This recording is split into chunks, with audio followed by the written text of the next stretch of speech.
Olá, amigos. Olá, amigas. Boa noite ou, né?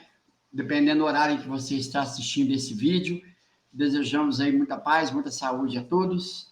E já quero aqui logo de mão cumprimentar e agradecer novamente ao Michel por dar continuidade a esse estudo no qual nós estamos fazendo. Nós estamos tratando aqui, buscando conversar sobre um tema que é caro, que é necessário que se discuta muito, que é provas e expiações, e como vocês estão vendo aí, nós estamos na terceira parte, ou seja, o terceiro vídeo. Lembrando que o Michel, no primeiro vídeo, ele fez um apanhado geral. No vídeo segundo, nós trouxemos, então, informações que foram compartilhadas, né, em slides, e hoje será da mesma forma. Então, nós pedimos a você que, por favor, vá na playlist, busque a introdução que o Michel preparou, o segundo vídeo e esse terceiro aqui. Então, mais uma vez, obrigado a todos e já desejando aí que tenham um 2023 de muita paz, muita luz. Michel Macedo, tudo bem com você? Tudo certo, tudo certo. Podemos E dar aí, sequência, então. você quer preparar alguma coisa aí ou você já quer partir direto para o slide? Não, eu faço uma introduçãozinha só para a gente relembrar o que a gente viu até aqui, daí já entramos na próxima questão. Posso Então, compartilhar? pode, já se quiser já ir passando, eu vou só, para nós chegar até essa questão, eu relembro. Para aqueles que estão nos acompanhando agora, então, a gente está tratando aí do assunto provas e expiações, já estamos no terceiro vídeo, né? Como o Lauro já explicou no início, no primeiro vídeo eu procurei dar um apanhado geral, fazer um resumão, para a gente ter uma noção genérica, né, do assunto. Depois eu propus a ideia para o Lauro para a gente entrar em algumas questões, ler junto com as questões, né, do Livro dos Espíritos, para a gente já ter um entendimento, já fazendo exercício de lendo as questões e entendendo do assunto.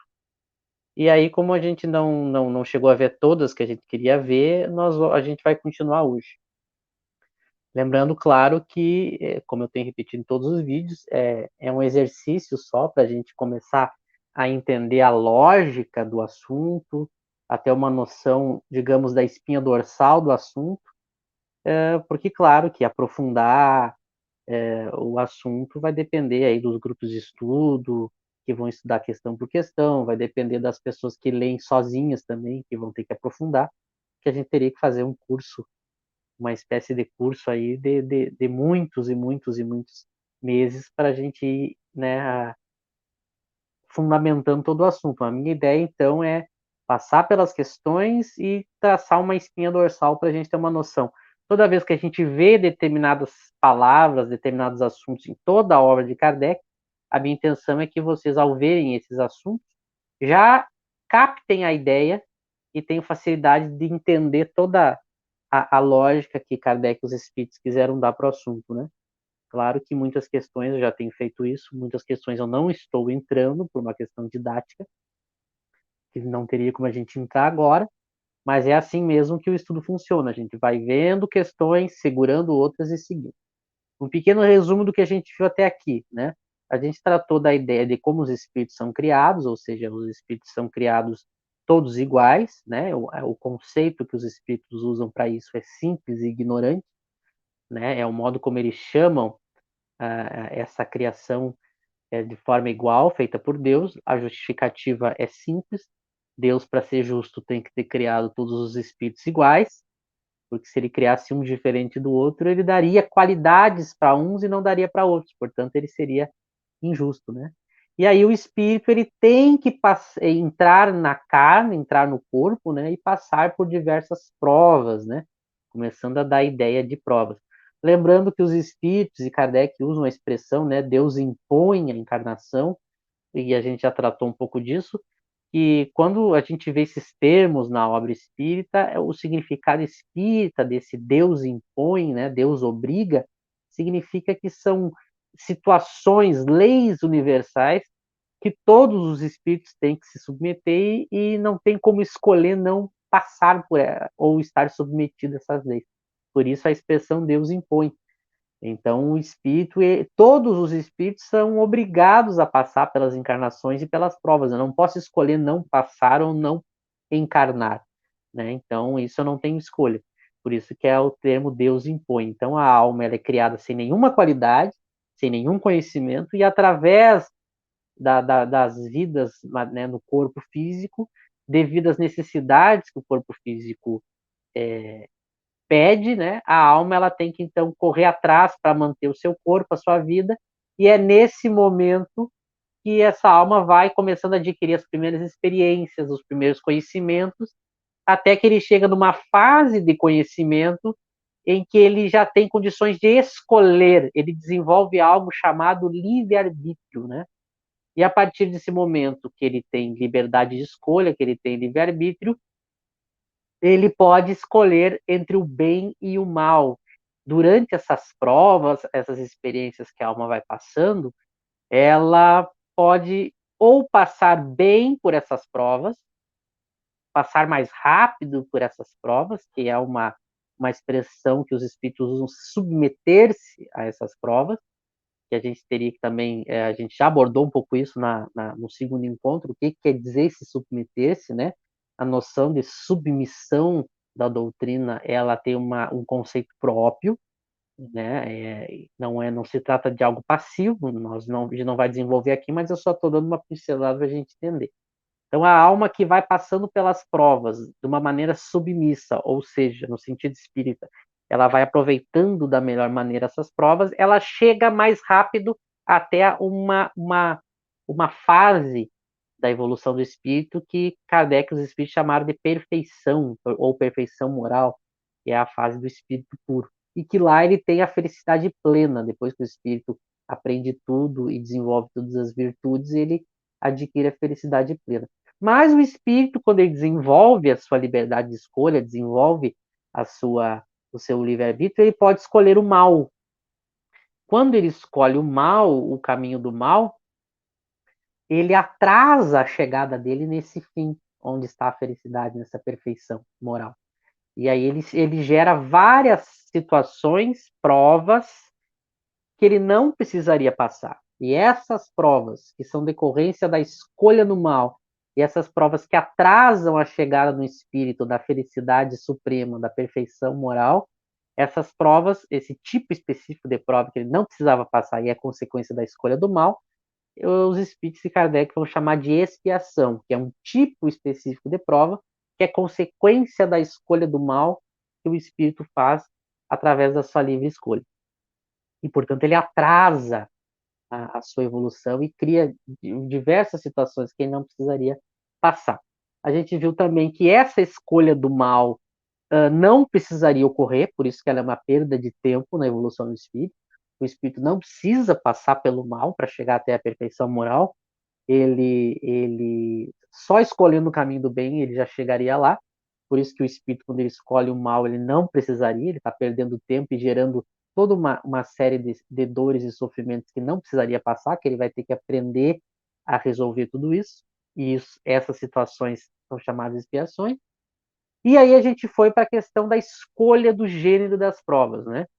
Para a gente entender, a partir do momento que a alma ela tem condições de fazer escolhas, ela desenvolve o livre-arbítrio, e a gente tratou um pouco disso, e a gente vai tratar um pouco mais daqui a pouco, a gente já deu uma ideia do que é esse livre-arbítrio, lembrando que o livre-arbítrio ele está ligado à vontade da alma, aquilo que está no íntimo da alma, do espírito, aquilo que ele quer, né? Nesse ponto é onde ele tem a liberdade, né? Lembrando que a liberdade ela não é uma liberdade absoluta, né? Por exemplo, tem certas coisas que o espírito não pode escolher, que são aquelas que a gente falou no início, que são as impostas por Deus, né?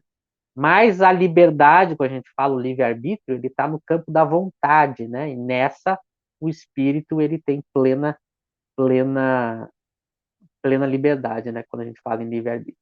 E aí o espírito, então, ele escolhe o gênero das provas, ele não escolhe as provas em si. Por que que os espíritos vão dizer que a gente escolhe o gênero da prova e não a prova em si? Porque se a gente tivesse uma ideia de que antes de encarnar, a alma escolhesse cada situação que ela fosse passar, eu entraria em contradição com a própria noção de liberdade. Por isso que para o espiritismo kardeciano, das obras de Kardec, não há essa noção que às vezes as pessoas pensam que há um destino, que tudo está escrito, que tudo está traçado, como cada coisa tem que ser. Não há isso. Por quê? Porque uma vez que as almas têm livre escolha, livre arbítrio, é óbvio que a gente reencarna em determinados contextos, né? Que vão trazer determinadas situações que a gente vai ter que passar e enfrentar, mas dentro desses contextos a gente faz escolhas, e essas escolhas podem modificar todo o decorrer da nossa vida. Por isso que, para o espiritismo, do ponto de vista das obras kardecianas, não há um destino no sentido que está tudo escrito.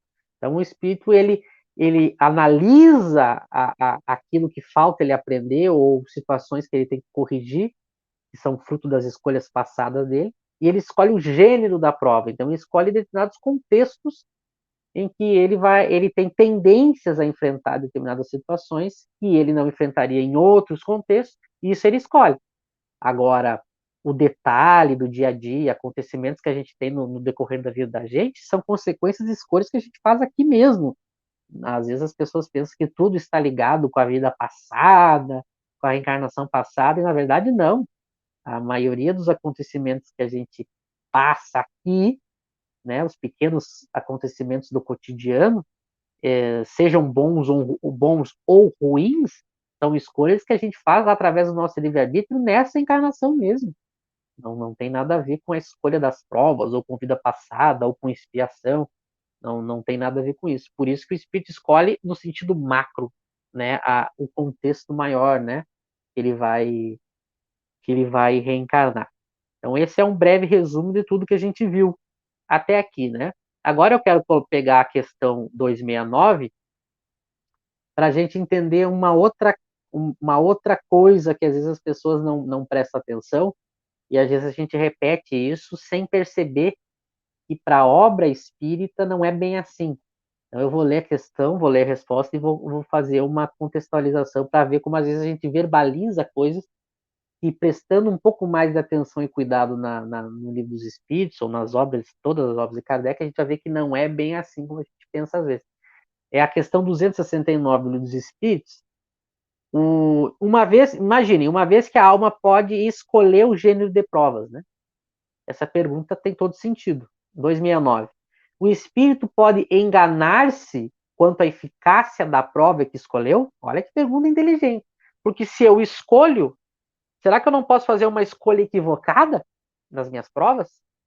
Porque eu escolho uma prova pensando em adquirir determinado resultado. Por isso é conta a eficácia, né? O resultado.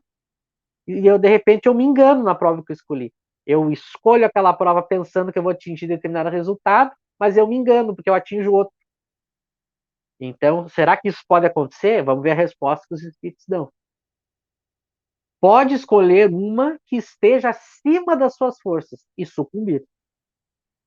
Também pode escolher uma que não lhe traga proveito algum, como buscar, por exemplo, vida ociosa e inútil. Mas, então, voltando ao mundo dos espíritos, percebe que nada ganhou e pede outra para reparar o tempo perdido. Então, olha que curioso isso. Prestem atenção nessa questão. Na escolha que eu faço das minhas provas, né, no sentido de gênero de provas, como eu comentei antes, eu posso escolher uma que esteja acima das minhas forças e sucumbir, ou seja, eu falho na prova. Por que essa questão é importante? Porque às vezes as pessoas, naquela noção de destino, que eu já expliquei, aquela noção às vezes de pensar que quem crê na reencarnação tem uma noção de que tudo está predestinado, combinado antes, e não é assim.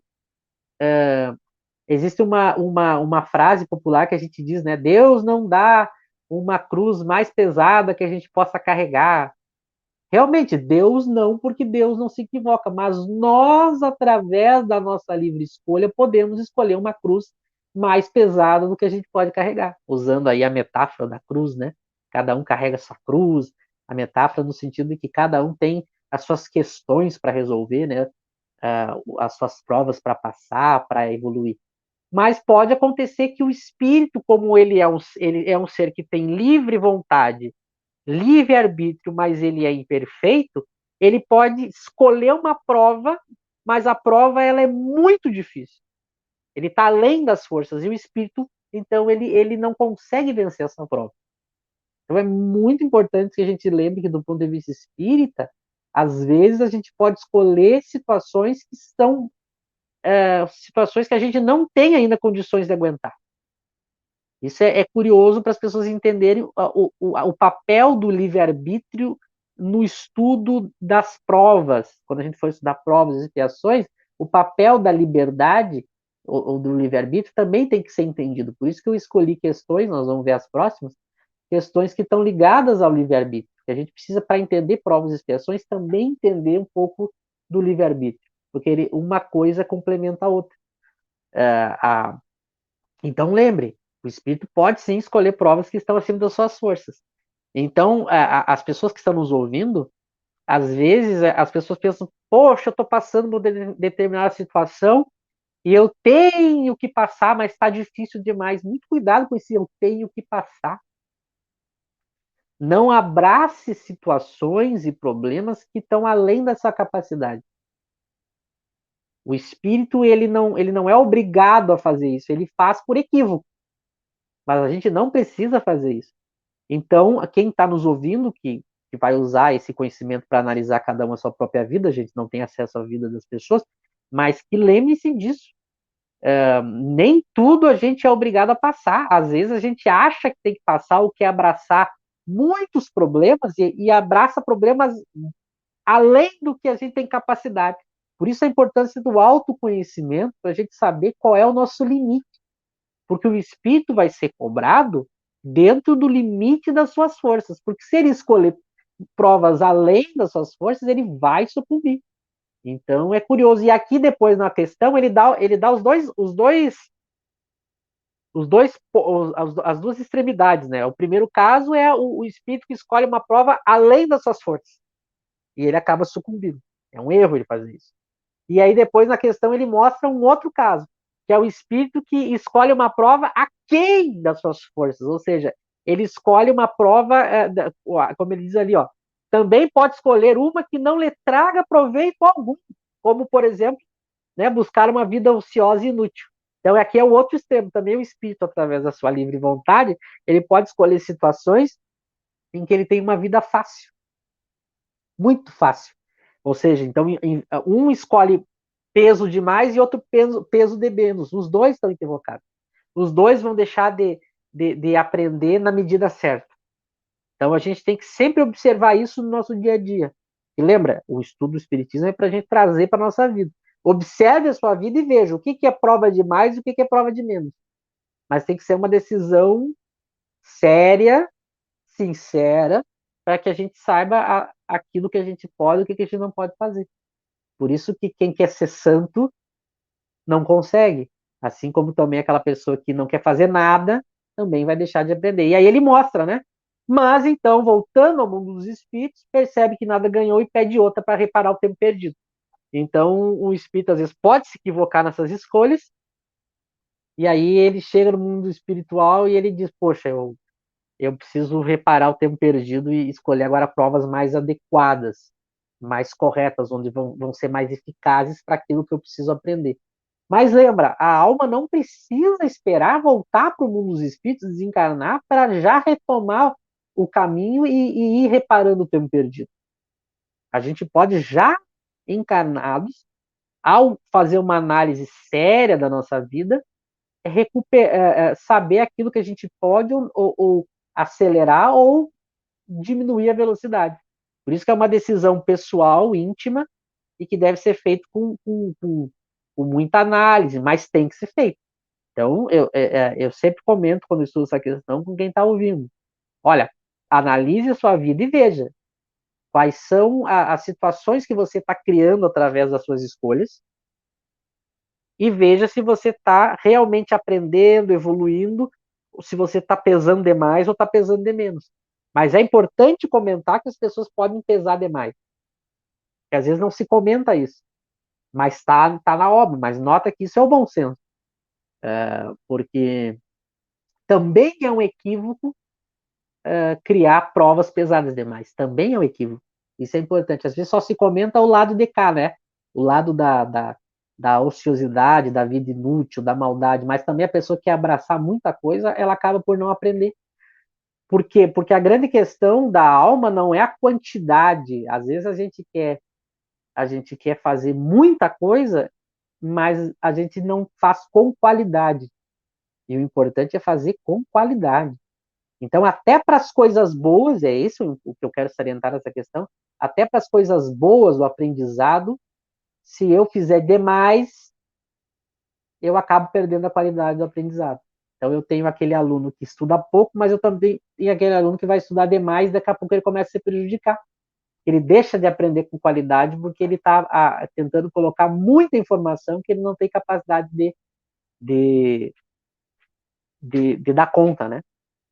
Eu não sei se tu quer comentar alguma coisa, trazer alguma questão disso tudo até agora, Lauro. Então, Michel, bom, dentro dessa questão 269, até vou voltar aqui, ele diz aqui, o espírito pode enganar-se quanto, né, à eficácia da prova. Nós podemos analisar aqui que o espírito é encarnado, errante ou ambas as condições. Aqui na questão ele tá, o contexto onde a questão tá, ele está abordando o espírito antes de encarnar. Então, antes de encarnar, ele faz a escolha equivocada do gênero de provas dele. Claro que eu aproveitei para mostrar que durante a vida no corpo, a gente também tem que prestar atenção nas nossas escolhas para não criar situações ou de mais ou de menos. Mas a questão está falando primeiro genericamente o momento anterior à encarnação. Uma dica para quem está estudando as obras de Kardec: quando o Kardec se refere a nós encarnados, ele não fala o espírito, ele fala o homem, justamente para diferenciar. Então, quando ele usa o termo o espírito escolhe, então ele está falando fora do corpo. Quando ele está falando de nós aqui encarnados, ele usa a expressão o homem. Então, claro, aqui a questão está falando anterior. Eu só que aproveitei para fazer um gancho, porque a gente não vai entrar hoje, mas nessas questões que falam da escolha das provas, os espíritos vão tratar que a gente também faz escolha de provas enquanto encarnado. Então, só para a gente não precisar passar por todas as questões, eu fiz esse comentário geral, né? Eu puxei todas as situações. Perfeito, ótimo, obrigado. Bom, agora eu quero entrar vejam, até aqui a gente estava falando que a alma era criada simples e ignorante, ela ia ir passando por provas para aprender, ela desenvolvia liberdade de escolha, e aí ela podia escolher o bem e o mal, nesse momento que ela tem a capacidade de escolher o bem e o mal. E aí, se ela escolhe o mal, ela atrasa a evolução e cria a expiação, e tem que reparar, e se ela só escolhe o bem, ela evolui mais rápido. A gente deu uma pincelada que a partir do momento que eu tenho livre-arbítrio, eu escolho o gênero de provas, né? Eu posso escolher, e a gente explicou a diferença de gênero para a prova em si, para a gente entender que não está tudo escrito, que as coisas do cotidiano elas são determinadas por escolhas que a gente faz aqui, mas a gente não tinha até agora falado, bom, mas o que é esse bem e o que é esse mal? Que a alma, em um determinado ponto da sua evolução, ela pode escolher, quando ela cria livre-arbítrio. Agora a gente vai entrar um pouquinho nisso, tá? Que são as questões sobre o bem e o mal no Livro dos Espíritos.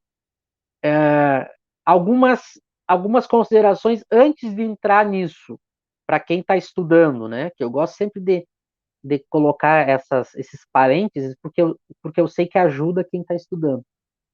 Quando Kardec vai falar a palavra moral nas obras, muito cuidado, porque a palavra moral, ela tem dois significados na obra de Kardec. Então, às vezes as pessoas fazem confusão. Eu posso ter a palavra moral, que ela é sinônimo de espiritual, ou seja, ela é oposto de material. Então, eu tenho as leis materiais e eu tenho as leis morais. Né? E eu tenho a moral no sentido de ética, no sentido de bem e mal. Então, aqui a gente vai tratar de moral, que se refere à ética, ao bem e ao mal, aquilo que a alma faz através das suas ações, os seus desejos, aquilo que ela escolhe e tem consequências, né? O moral no sentido espiritual é outra coisa, né? Que eu também não vou tratar aqui agora, mas só para ter esse cuidado, né? Procurem, quando lerem a palavra moral na obra, Kardec, prestem atenção, porque Kardec vai deixar claro do que ele está querendo tratar. Claro que eu não vou agora, nesse momento, tratar no sentido moral de espiritual, mas eu vou tratar aqui de moral no sentido bem e o mal. Mas vou entrar então para ele já começar a definir. 629, então ele diz assim: que definição se pode dar da moral? Então ele quer uma definição, tá? Que vai ser o conceito espírita de moral. E aí os espíritos dizem: a moral é a regra de bem proceder, isso é, a distinção entre o bem e o mal. Funda-se na observância da lei de Deus. O homem procede bem quando faz tudo pelo bem de todos, porque então cumpre a lei de Deus. Essa questão ela é muito rica, ela é muito profunda, mas eu quero só pegar aqui os pontos que nos interessam agora. Então ele deixa claro que a moral é uma regra de bem proceder. Quando eu observo a lei de Deus e cumpro a lei de Deus, eu pratico o bem, eu estou na moral, eu estou de acordo com a moral. Quando eu não observo essa lei, quando eu não cumpro essa lei, eu estou agindo no mal, eu estou agindo naquilo que a gente também pode chamar de imoralidade, o imoral. Então, essa é uma primeira definição. Claro que aquele estudioso mais questionador poderia dizer, bom, mas aqui ele respondeu uma coisa e deixou mais outras dúvidas. Mas é assim mesmo que a gente faz em ciência e em filosofia. Eu faço uma pergunta, dou uma resposta, e essa resposta vão gerar outras perguntas, e assim a gente vai entrando no estudo. Não pensem que é por acaso, é assim mesmo. Então lembrem, o que é a moral para o Espiritismo? É cumprir a lei de Deus. E eu cumpro essa lei de Deus, observando a lei de Deus e fazendo a distinção entre o bem e o mal. Tá? Então, esse é o primeiro conceito. Claro que agora o leitor, o estudioso, vai perguntar, tá, mas o que é cumprir a lei de Deus? O que é observar a lei de Deus? Como que eu distingo o bem do mal? Claro que essas perguntas vão seguir. Mas lembra, a gente está fazendo o exercício de como aprender a estudar Kardec. E é assim mesmo. A gente tem que primeiro pegar a ideia. Pegar a ideia no sentido de eu saber, no meu raciocínio, entender o que ele está dizendo. Eu já sei, já tenho a informação que moral é cumprir a lei de Deus, é distinguir o bem do mal, é observar a lei de Deus. E todas as questões agora que vão surgir a partir disso são fruto desse entendimento. Então entendam isso. Quando eu perguntar, o fulano ele agiu moralmente, ele está de acordo com a moral, significa que ele praticou o bem, ele cumpriu a lei de Deus. Ele observou essa lei e a cumpriu. Ele soube distinguir o certo do errado. Então, essa é a primeira definição. Claro que agora vocês vão ver que a próxima questão é justamente uma continuação disso. A 630 bom, nota como é simples e lógico, né? Bom, se a moral é cumprir a lei de Deus, é observar a lei de Deus, é distinguir o bem do mal, a pergunta 630 é lógica. Como eu faço isso? Como é que eu faço para distinguir o bem do mal? Aí ele vai dar uma outra resposta. E vocês vão ver que essa resposta também ela é sucinta para deixar mais perguntas. Mas é assim, é como se fosse algo que a gente vai mergulhando para entender. E a gente não pode, antes de passar para a próxima, a gente tem que entender a ideia da atual, para não, se a gente tiver pressa, isso faz falta lá na frente. Às vezes eu noto as confusões que as pessoas fazem, ou as dúvidas que as pessoas têm, porque elas passam muito ligeiro pelos conceitos. E elas estão muito ansiosas para continuar entendendo mais, ou para entender as suas questões pessoais, mas antes de entender as questões pessoais, eu tenho que primeiro entender a questão teórica, a questão lógica, para depois aprofundar para as questões pessoais. Então, esse é um cuidado que eu sempre digo para as pessoas. Às vezes a gente quer já de cara contextualizar, trazer para uma questão prática, mas isso primeiro eu tenho que entender a ideia daquela teoria, tem que fazer sentido na minha cabeça, para depois eu dar o passo seguinte. Então lembra. Aí ele vai dizer, como é que eu distingo então o bem do mal? Aí ele diz assim, o bem é tudo que é conforme a lei de Deus, e o mal é tudo que dela se afasta. Assim, fazer o bem é proceder de acordo com a lei de Deus. Fazer o mal é infringir essa lei. Parece brincadeira, mas filosofia é assim. Na anterior, ele disse que a moral é distinguir o bem do mal, é cumprir a lei de Deus. Ele, tá, mas como é que eu distingo? Olha, quando tu age conforme a lei de Deus, é o bem. Quando tu age contrário à lei de Deus, é o mal. Fazer o mal é infringir a lei. É quando eu vou contra a lei de Deus. Claro que ainda vai surgir a pergunta, bom, mas e como é que eu faço isso? Eu já sei que para eu distinguir o bem do mal é conforme o mal é contrário a Deus e o bem é a favor. Mas como que eu sei o que é o contrário que é a favor? Por isso que na questão, nota que vocês vão ver a questão seguinte, Kardec vai aprofundar mais. Vamos entrando. Pode. Olha só a 631 como ela é uma consequência da 29 e da 30. O homem tem meios de distinguir por si mesmo. Esse por si mesmo é muito importante. O que é o bem e o que é o mal, porque eu já sei que se ele distinguir, ele está agindo moralmente, mas ele tem condições de fazer isso? Eu consigo distinguir o que é o bem e o que é o mal por mim mesmo. Ou seja, qualquer pessoa tem essa capacidade, não precisa nem da ajuda da outra. Nem da ajuda. Não precisa que alguém explique, que alguém diga, que alguém escreva, que alguém mostre. Ele por si mesmo tem essa capacidade. E nota que aqui ele está dizendo o homem. Lembra que eu falei antes? Porque agora ele está tratando do espírito encarnado. Nós, agora é nós aqui no corpo. E aí ele diz sim. Então, olha a informação que ele está dando. Sim. Então a gente pode distinguir o bem e o mal por si mesmo. E aí ele vai fundamentar. Quando crê em Deus e o quer saber, Deus lhe deu a inteligência para distinguir um do outro. Aqui é muito curioso, as primeiras vezes que eu estudei essas questões em livros espíritos, eu sempre ficava encucado. Por que ele diz quando crê em Deus? Porque ele poderia dizer assim, sim, né? Quando quer saber, quando eu quero saber, eu consigo distinguir, usando a minha inteligência, o bem do mal. Ele está dando uma dica aqui, olha, para eu distinguir o bem do mal, eu vou ter que querer, e ao querer eu vou ter que usar a minha inteligência. Então ele vai mostrar que distinguir o bem do mal, agir na moral, fazer o bem, passa pela inteligência. É um processo racional. E que eu tenho que querer. Óbvio, porque se eu não querer, eu não vou fazer. A pessoa tem que querer. E ao querer, ela vai ter que fazer o quê? Usar a inteligência. Ele dá o caminho. Mas por que ele coloca também como requisito para eu poder distinguir o bem e o mal, crer em Deus? Sempre me chamava atenção isso. E aí depois, estudando mais, toda a obra, conversando com pessoas que também prestaram atenção nisso, eu fui entender.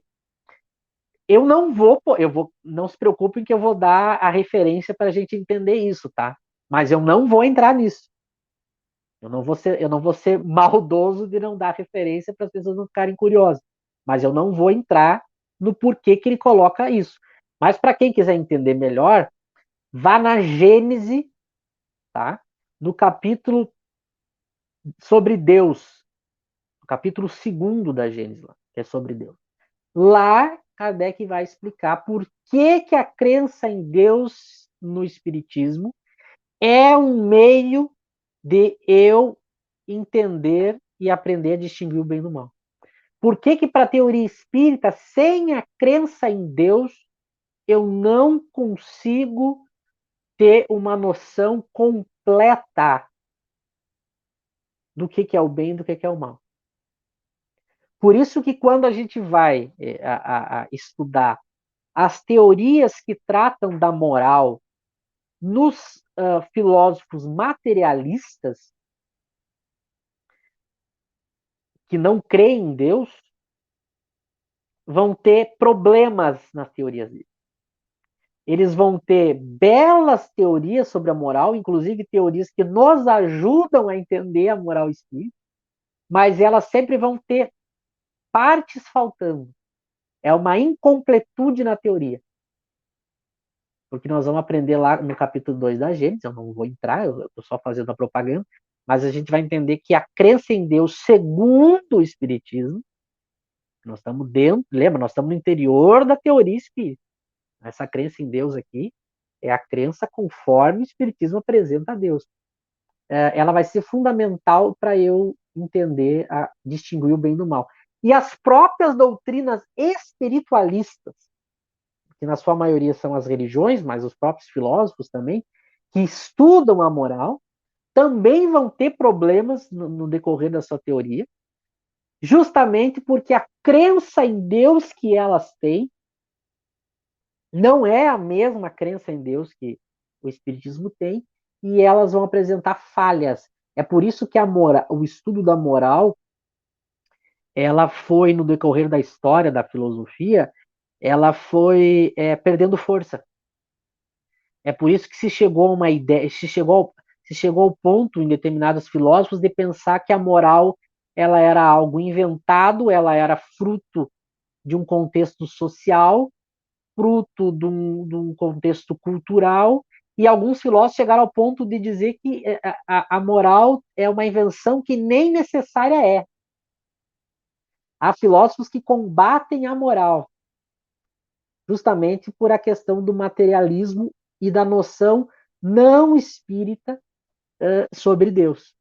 Então vai ser fundamental para o estudioso da doutrina aprender a lógica que existe no conceito de Deus, o Espiritismo. Isso vai ajudar a melhor distinguir o bem do mal. Mas claro que isso é um estudo à parte mais aprofundado, porque a gente teria que estudar Deus no Espiritismo, para daí eu fazer a ligação com isso. Hoje não vai dar, mas eu só quero abrir esse parênteses. Mas, aliado a isso, eu vou tratar só do outro ponto, que é o que me interessa nesse momento. Ele diz quer, então vem do querer, da vontade, lembra? Que é o livre-arbítrio, a vontade, e a inteligência, são as duas palavras-chave. Então eu tenho que querer para distinguir o bem do mal, tem que ser algo que eu queira, e eu tenho que usar a inteligência. E claro que essa inteligência vai ter que ser apoiada na crença em Deus. E aí eu consigo distinguir. Tá? Então ele dá uma dica. Ele diz que a gente pode sim distinguir o bem do mal, mas a gente precisa disso. Querer, usar a inteligência. E lembra, também a gente teria que fazer um estudo sobre a inteligência segundo o Espiritismo aqui, mas só para dar uma pincelada. A inteligência, ela sempre tem que ser, sempre tem que ser sustentada e apoiada por algo. Por isso que ele coloca aqui a crença em Deus. Né? A inteligência, ela se baseia sempre em princípios para fazer análise. Por isso que toda teoria ela tem princípios. Todo teórico, toda pessoa que quer distinguir a verdade da mentira ou o bem do mal, eu sempre tenho que ter bases em que eu me apoio para fazer a distinção. Tá? Então, qualquer teoria eu tenho que ter bases que eu me apoio para fazer qualquer tipo de análise. E por isso que quando ele diz aqui, para eu distinguir o bem do mal e eu usar minha inteligência, eu tenho que ter uma base. A base que ele apresenta aqui é a crença em Deus segundo o Espiritismo. Tá? Mas então, peguem primeiro essa ideia do que eu estou colocando e vamos prosseguir. Pode colocar a próxima questão e depois eu já abro se tu quiser colocar alguma questão. Aí vem a 632. Agora ele faz uma pergunta muito importante. Por estar sujeito ao erro. Aqui é uma afirmativa. A gente já sabe, o homem ele está sujeito ao erro, porque ele é um espírito que ainda não atingiu a perfeição moral. Ele está sujeito ao erro. O homem, né, então nós aqui encarnados, não pode enganar-se na apreciação do bem e do mal e crer que faz o bem quando na realidade faz o mal. Essa pergunta é fantástica, porque aqui ele não está falando aqui daquela pessoa que está fazendo mal porque quer fazer. Porque esse é simples de interpretar. Ele está fazendo porque ele quer. Ou seja, ele quer, ele tem consciência, ele tem lucidez, ele está escolhendo porque ele quer. Esse já está explicado, ele está fazendo porque ele quer. Mas ele quer aqui pegar. Lembra, a questão anterior estava falando sobre usar a inteligência para distinguir o bem do mal. Mas será que eu, com toda a boa vontade do mundo, eu estou sendo honesto mesmo, eu vou tentar distinguir, será que eu não posso me enganar nessa apreciação? Eu posso achar que eu estou fazendo bem e, na verdade, está fazendo mal? Olha que inteligente Kardec é. Então, ele pega todas as questões para não deixar escapar nenhuma situação. Porque os espíritos acabaram de dizer que eu posso distinguir. Mas será que eu não posso me enganar, mesmo querendo e usando a inteligência? Porque uma vez que eu posso querer usar a minha inteligência, posso crer em Deus, como eu colocou na questão anterior, mas eu sou imperfeito. Será que mesmo usando tudo isso eu não posso me enganar? E aí ele dá a resposta. Jesus vos disse, vede o que gostarias que vos fizessem ou não vos fizesse. Tudo se resume nisso. Não vos enganareis. Olha, essa última frase, não vos enganareis. Então, toda vez que eu estou tendo que distinguir, eu quero distinguir, será que aquilo que eu estou fazendo é bem ou mal? Eu penso assim, bom, vamos imaginar que é alguém fazendo isso que eu estou pensando em fazer, fazendo para mim. Se é algo que, sinceramente, eu queria que fizesse para mim, eu estou agindo dentro da moral. Se é algo que, bom, eu não ia querer que fizesse para mim, eu estou sendo imoral, estou agindo no mal. A questão é simples, diz não vos enganareis. Então, não vos enganareis enquanto a escolha do bem e do mal. Ah, mas uma pessoa, ela pode. Eu já vi as pessoas perguntarem isso. A pessoa pode querer algo para si que também é o mal. Então, ela quer um mal para si e aí ela acaba querendo para o outro. Ela não pode se enganar nisso também. Por que os Espíritos dizem não vos enganareis? É que aqui ele está falando no sentido moral. Isso aqui é um pouco mais sofisticado para a gente entender, mas eu vou tentar dar um exemplo, tá? Quando a gente pratica uma ação, prestem bem atenção nisso, porque isso também é, às vezes, uma confusão que as pessoas fazem quando leem as leis morais no Livro dos Espíritos. Quando eu pratico uma ação, essa ação, ela tem como ser estudada do ponto de vista moral, mas não é somente do ponto de vista moral que as minhas ações são julgadas ou analisadas. Muito cuidado, o estudioso de uma teoria moral, para não confundir isso, principalmente em espiritismo. Todas as nossas ações não se resumem exclusivamente em ações morais. Eu não posso dividir todas as ações do homem entre bem e mal. Eu tenho ações que são amorais. Ou seja, elas nada têm que ver com a moral. Então, às vezes, as pessoas equivocadamente elas tentam dividir todas as ações em bem e mal. Mas não é as nossas ações. A gente tem várias ações, eu já vou dar exemplo, tá? Para dar uma facilitada. Mas a gente tem várias ações que não são nem boas e nem ruins no sentido ético-moral. Então, nem todas as minhas ações se resumem em moral. Muito cuidado com isso. Às vezes as pessoas estão querendo fazer estudos do ser humano, mas que não são do campo da moral, são de outros campos da filosofia. E aí vem a confusão. Isso se chama, entre os especialistas, em confusão de ordem. Agora eu vou dar um exemplo. Eu acompanho muito isso agora, numa época que a gente discute muito política, né? A gente está discutindo muita política na nossa sociedade, a gente está perto de uma eleição, e eu vejo esse equívoco das pessoas, inclusive de quem estuda o Livro dos Espíritos. Às vezes as pessoas não entenderam bem isso, e elas confundem, né, ética e moral com política. E eu quero, em breve, eu estou preparando um vídeo para o meu canal lá, para explicar um pouco sobre isso, né, a diferença, porque as pessoas fazem confusão. Mas eu quero dar alguns exemplos já para esclarecer. Imaginem que uma pessoa cega, vamos imaginar uma pessoa cega, andando na rua, tá? E eu vou criar uma situação bem tosca aqui, tá? Mas para a gente entender a lógica do que eu estou querendo mostrar, para a gente começar a prestar atenção nisso na obra de Kardec. Imagine que a pessoa é cega e em determinado local da cidade em que essa pessoa vive, tem um botão no chão. Imagine um botão. E se esse botão for apertado, alguma cidade do outro lado do mundo vai explodir. Olha só a situação que eu estou criando. Tá? Essa cidade vai explodir. Ou seja, vai ser explodindo uma cidade com as pessoas lá.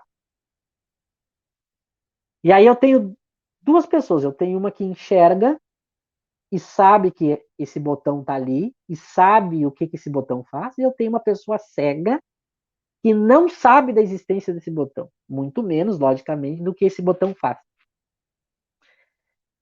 Imagina se uma apertar esse botão, aquela que enxerga e sabe que o botão está ali e sabe o que esse botão faz. E imagina a pessoa cega passando por ali, pisando ali, nem percebendo que está pisando. Qual que é culpada? Óbvio, a questão é simples. Óbvio que a culpada é aquela que sabia que estava ali o botão, que sabia o que esse botão fazia, que enxergou o botão. A outra nem sabia que tinha botão. Então, uma é culpada e a outra não. Agora, prestem atenção numa coisa que às vezes as pessoas não raciocinam. No entanto, apesar de uma ser culpada e a outra não, as duas explodiram a cidade. O fato de eu ser culpado ou não exclui a consequência da ação, que é a cidade ser explodida e pessoas morrerem.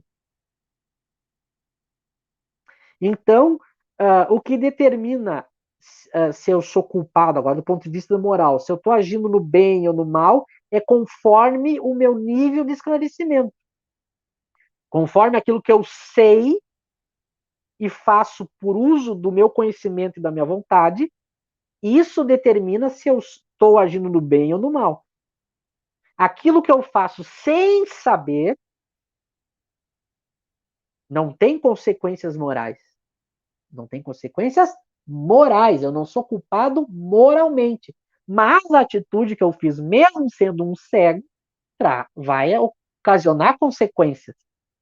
Então, eu não respondo do ponto de vista moral. Então, é só. Eu estou iniciando aqui, né, uma explicação para a gente já começar a entender. Então, aqui as questões estão tratando da pessoa que quer, através do seu conhecimento, distinguir o bem do mal e praticar o bem. Então, quando eu uso todo o meu conhecimento e a minha vontade para distinguir o bem do mal, eu consigo fazer isso.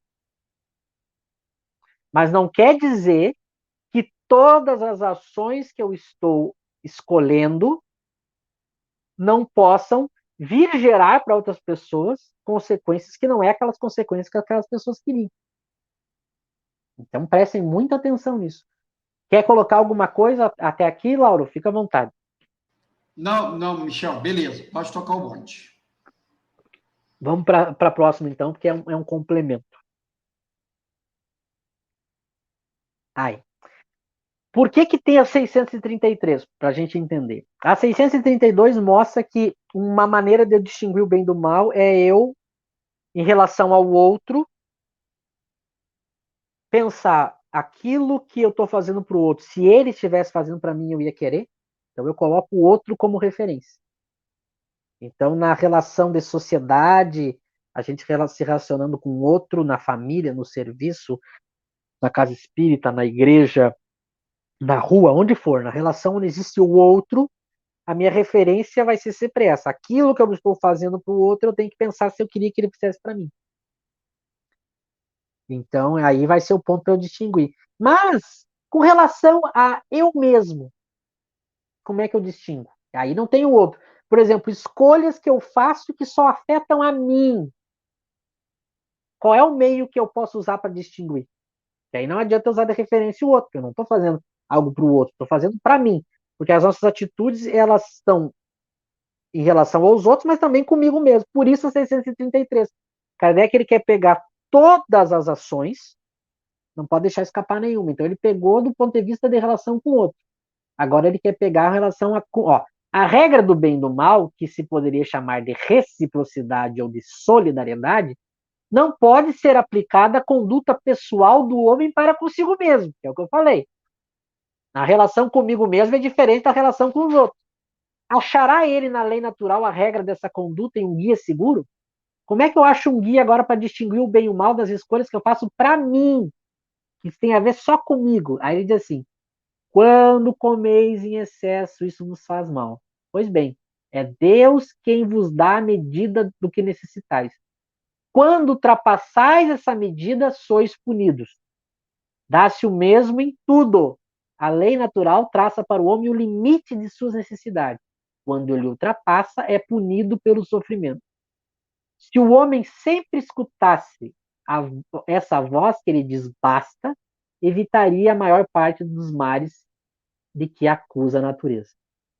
É uma questão gigante, a gente já está se encaminhando para o fim dessa etapa, mas só para a gente entender, então. Agora, quando eu quero saber se aquilo que eu estou escolhendo para mim é bom ou mal, ele dá o exemplo do comer em excesso. Então, tudo aquilo que você tem. Como é que o espírita tem que fazer? Tudo aquilo que eu estou escolhendo para mim, agora não é relacionado aos outros. Escolhas que afetam somente a mim, escolhas pessoais, individuais. Como é que eu faço para saber se eu estou escolhendo bem ou estou escolhendo mal? Bom, observe o seguinte: se aquilo está te trazendo sofrimento, tem alguma coisa errada. Se as escolhas que você está fazendo estão trazendo sofrimento, ele dá o exemplo do comer em excesso. Eu preciso comer, preciso me alimentar e é prazeroso fazer isso. Mas aí quando eu passo disso, aquilo que era prazeroso começa a me trazer problemas, sofrimento. Então ele vai falar do limite das necessidades. Por isso que eu tenho que saber, bom, mas até que ponto aquilo que eu estou escolhendo para mim eu realmente preciso? E que quantidade eu preciso? O quanto eu preciso de mais ou quanto eu preciso de menos. Percebe? Então, essa vai ser a referência. Então, a gente tem que ir observando aquilo que a gente vai escolhendo e vendo o que aquilo gera. Qual a consequência daquilo ali. É que nem se alimentar.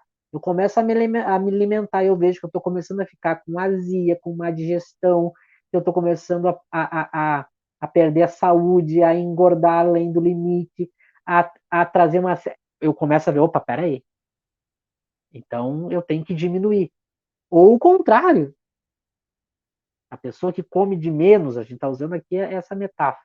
Ela vê que ela está ficando fraca, que ela está tendo outros problemas. Então eu tenho que aqui, para saber aquilo, a quantidade e a dose daquilo que eu tenho que escolher para mim, eu tenho que observar isso. As consequências. O que está trazendo de benefício? Ele leva, então, para o lado do autoconhecimento. Então, aqui ele pega. Quando é o outro, eu faço o raciocínio. Se eu visse a pessoa fazendo aquilo para mim, o que eu diria? Eu ia gostar ou não ia gostar? Eu ia criticar ou não ia criticar? E quando é comigo mesmo, eu tenho que observar o resultado daquilo. Eu tenho sido mais feliz, mais lúcido, mais saudável, ou não? Eu estou sentindo mais conflito ou menos conflito? Eu preciso de mais ou preciso de menos? Então, nota aqui como ele dá. Então, é por isso que o espírito, por que ele passa por provas? Justamente para aprender essas duas coisas. Ele vai, no decorrer das provas, aprendendo a medida certa de tudo. Como ele tem que agir com o outro, em que medida, de que maneira, como ele tem que agir consigo mesmo. É por isso que a gente precisa passar por prova. Porque tudo, nota que tudo isso que eu estou colocando é um aprendizado que eu vou ter que observar no dia a dia, e toda vez que eu descumprir isso, eu gero algum tipo de sofrimento. Mas para que serve esse sofrimento? Para eu ficar sofrendo e me chicoteando? Não. O sofrimento serve para mostrar que tem algo errado. E aí eu pego e conserto. Não é que eu tenho que ficar com o sofrimento. Então, por isso que aqui a ideia de punição não é no sentido maldoso, é no sentido de consequência que eu faço. Naturalmente, ao comer demais, eu me sinto mal. É nesse sentido. Estou sendo punido, mas por uma ação que eu mesmo cometi. E aí esse mal-estar serve para me mostrar que eu cometi uma ação equivocada. Então eu não posso mais cometer ela. Por isso que é educativo o sentido de punição, o sentido de castigo, sempre entre aspas. Por quê? Porque é no sentido de que eu faço algo e a consequência que me gera algo desconfortável, que é para me mostrar que algo está errado naquilo que eu escolhi. E, portanto, eu tenho que parar de agir daquela maneira e agir de outra. É nesse sentido. Então, essas consequências ruins das minhas escolhas ruins, que são as expiações, eu sinto algo desagradável, eu passo por situações desagradáveis, mas não que eu tenha que ficar passando por essas situações desagradáveis. Não, essas situações vêm para mostrar que tem algo errado, eu tenho que resolver, eu tenho que reparar. É nesse sentido. Acho que a gente para por aqui nesse momento para, em outro momento, tratar um pouco melhor sobre a questão do livre-arbítrio. Se quiser colocar alguma questão aí, Laura. Seria talvez interessante, então, por exemplo, ir no Evangelho segundo o Espiritismo, Bem-aventurados os aflitos, né, capítulo 5, quando vai tratar das causas atuais das aflições. Isso, a gente não combinou, mas tu já adivinhou. Porque a minha ideia, depois da gente encerrar as questões aqui no Livro dos Espíritos, é pegar o capítulo 5 do Evangelho para tratar um pouco sobre a questão do. Ele fala lá das causas atuais, as causas anteriores, e lá nesse mesmo capítulo ele vai falar sobre a questão da expiação. No Evangelho segundo o Espiritismo, nesse capítulo 5, para quem está estudando, é justamente o capítulo que Kardec vai explicar qual é a função do sofrimento segundo o Espiritismo, que é uma noção equivocada que as pessoas têm, mesmo no meio espírita, sobre a questão do sofrimento. As pessoas acham que, às vezes, eu tenho que me abraçar no sofrimento, que eu tenho que ficar com o sofrimento, que eu tenho que quanto mais eu sofrer, mais eu estou evoluindo e resolvendo os meus erros do passado. Mas não é isso. A gente vai ver que eu já dei uma pincelada aqui, que o sofrimento ele vem para mostrar que algo está errado. Mas você tem que usar a inteligência para eliminar esse sofrimento, não para ficar com ele. Porque senão, imagina, a doutrina seria imagina uma doutrina que se tu tem o remédio, imagina se tu tem o remédio para dor de cabeça na gaveta e tu não toma. Seria burrice, né? Falta de inteligência. A gente popularmente fala burrice, né? A gente culpa o coitado do bichinho do burro. Mas é usar a inteligência de uma maneira equivocada. Achar que eu podendo me livrar da dor, eu não posso. Às vezes as pessoas estão sofrendo situações que elas, por entender, eu tenho que passar por isso. Não, não, calma, calma. Não crie isso na sua ideia, senão o espiritismo ele não é consolador, ele se torna uma doutrina cruel. Imagina eu ensinar para as pessoas que elas têm que sofrer. Claro que você vai sofrer de alguma maneira, tu não escapa do sofrimento, porque o nosso mundo é imperfeito. Então a gente ainda não conseguiu eliminar o sofrimento e a dor. Então a gente não consegue 100% escapar. Mas não que por o uso da livre vontade, conscientemente, eu vou fazer algo para piorar a minha vida ou a vida dos outros, podendo resolver. Né? Então, por isso que a doutrina ela é mais justa que isso. Ela propõe que, através do seu livre-arbítrio, você vai ter que ver o contexto que você está e, se dependendo do contexto, você pode se livrar daquilo ali que você está passando. É por isso que, por exemplo, o Espiritismo ele não é contra o divórcio, por exemplo. Por que o Espiritismo é contra o divórcio? Porque em algumas situações a melhor escolha vai ser aquelas duas almas se separarem. Porque em vez de elas progredirem, elas estão gerando muito mais sofrimento do que progresso. Então é melhor que elas se afastem e cada uma vai progredir no seu tempo, do seu jeito, da sua maneira. E agora imagine se eu determinasse que há destino, né? Eu já vi palestrante espírita colocando assim, né? Ali está o casal que os dois poderiam entrar num acordo de paz e ser feliz, resolver sua vida. E ela ouve na palestra espírita que ela reencarnou e ela tem que ficar até o final da vida com aquela pessoa. E aí, às vezes, é uma situação horrível de sofrimento. Imagina quem sofre abuso, se pensasse que é obrigado a ficar, porque, em outra vida eu pratiquei alguma coisa que agora eu tenho que. Imagina que doutrina perturbadora se a gente ensinasse isso para as pessoas. E às vezes a gente está falando, pessoas que estão nos ouvindo, são pessoas que estão passando por isso. E aí a gente, como palestrante, como coordenador de estudo, fala essas coisas e a gente tá prejudicando quem está ouvindo. Então, eu sempre me preocupo quando eu vou tratar de moral nas minhas falas, para quem está nos ouvindo, que a prática da moral ela vai depender da situação que tu está vivendo. O que eu tenho que fazer, de repente, não é a mesma coisa que você tem que fazer. Por isso que o palestrante espírita não pode ser guru, porque eu não sei o contexto, eu não sei o interior de quem está me ouvindo. Eu tenho, por isso que Kardec deu as regras gerais. E aí, para tratar das questões mais particulares, os espíritos vão falar em autoconhecimento, porque aí é uma escolha individual, pessoal. Eu tenho que ter esse cuidado. E às vezes as pessoas, por estudar levianamente ou pouco a doutrina, fazem certa confusão. Mas nós vamos ter tempo para tratar disso. Eu quero, no nosso próximo encontro, Laura, falar sobre essas últimas questões sobre liberdade, para deixar um pouco mais claro o que é liberdade, o que é gênero de prova, e aí a gente pegar o capítulo 5 do Evangelho, não todo ele, mas alguns textos, e por último, pegar alguns textos do Céu e Inferno, e aí completar esse mini estudo sobre provas e expiações.